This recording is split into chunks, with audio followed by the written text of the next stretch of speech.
Bonjour, j'espère que vous allez bien. Alors, le but de cet exercice est de montrer que l'anneau Z est un anneau principal.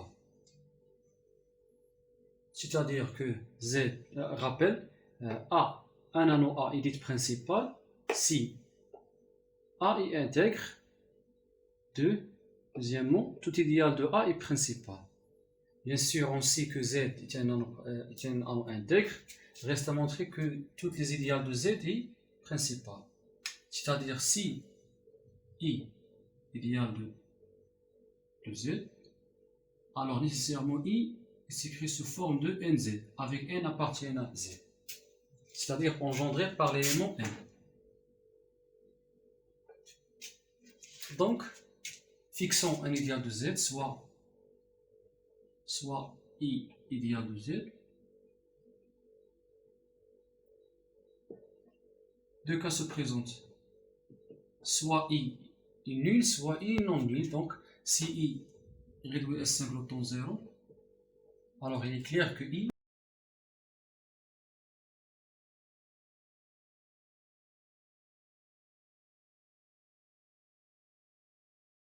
est mon 0. Pas de problème. Alors maintenant, si I est différent de 0, si I est différent de 0, alors on peut considérer le nombre n qui égale le minimum de cet ensemble-là. Le minimum de m appartient à n, avec m appartient à i moins 0. Si i est non nul, alors i contient au moins un élément. Donc on peut considérer le nombre m qui égale le min de cet ensemble-là. Bien sûr, l'ensemble m appartient à n tel que m appartient à i moins 0 est un ensemble non vide qui appartient à n. Donc, admet un minimum.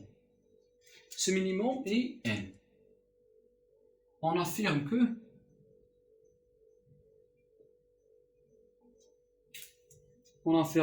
i, dans la suite, on affirme que i est égal engendré par n. Donc, dans la suite, on va montrer que i est engendré par ce n. Donc, montrer cette relation par les inclusions. Première inclusion, on a n appartient à i. Donc, si nm appartient à nz, alors m égale à n fois k, avec k appartient à z. Comme n appartient à i et k appartient à l'anneau z, I est un idéal, donc M appartient à I. Donc on a NZ inclus dans I.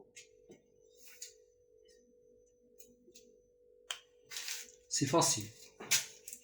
Donc directement on a NZ inclus dans I. Montrons la deuxième inclusion. Soit M appartient à I.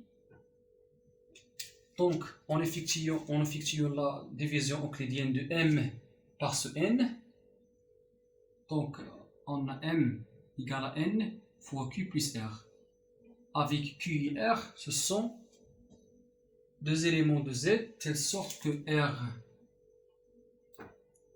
entre 0 et n strictement, et q est un élément de z. C'est le quotient et le reste. Donc, ce qui implique que r égale à m moins nq. Or, m appartient à i et n appartient à i. Donc, q appartient à z. Comme i est un idéal, donc appartient à i. Ce m-là appartient à i. Donc, comme i est un groupe, donc ces différences appartiennent à i. Alors, le reste R appartient à i. Idéal i.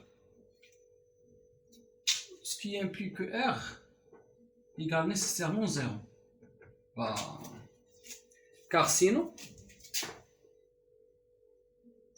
si R est différent de 0, on obtient un élément différentes appartiennent à I, différentes zéros qui est inférieur à n. Mais n, c'est le minimum. N, c'est le minimum des éléments non nuls qui appartiennent à I. Or, si R est différent de 0, on obtient un élément plus petit que n qui est différent de 0 qui appartient à I. C'est absurde. Sinon, on obtient un absurde. Ce qui implique que M égale à MQ, donc M appartient à S. Donc, on a montré la deuxième inclusion. Donc, d'où I égale à NZ. D'où I est un idéal principal. Et par suite, l'idéal Z est l'anneau Z est un anneau principal. Et merci pour votre attention.